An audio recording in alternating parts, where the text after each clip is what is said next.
বিশ্বকাপে মাঠে নামার আগে বড় সুসংবাদ পেলেন সাকিব আল হাসান।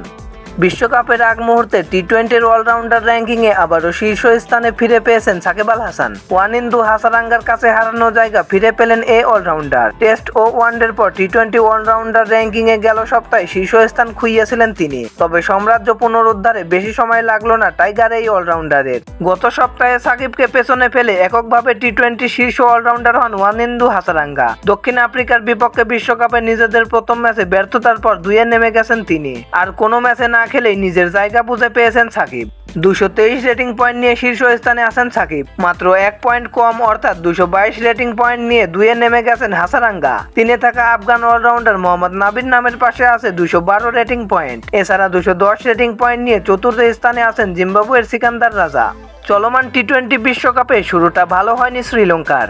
বড় ব্যবধানে হেরে গেছে দক্ষিণ আফ্রিকার কাছে। ম্যাচটিতে বল হাতে 22 রানে 2 উইকেট শিকার করলেও ব্যাট হাতে কোনো রান না করেই আউট হয়ে গিয়েছিলেন হাসারাঙ্গা। তো এই সুযোগেই শীর্ষে উঠে আসলেন সাকিব আল হাসান। তো দর্শক বন্ধুরা, খেলাধুলা সকল আপডেট সবার আগে পেতে চ্যানেলটি সাবস্ক্রাইব করে পাশে থাকুন। ধন্যবাদ।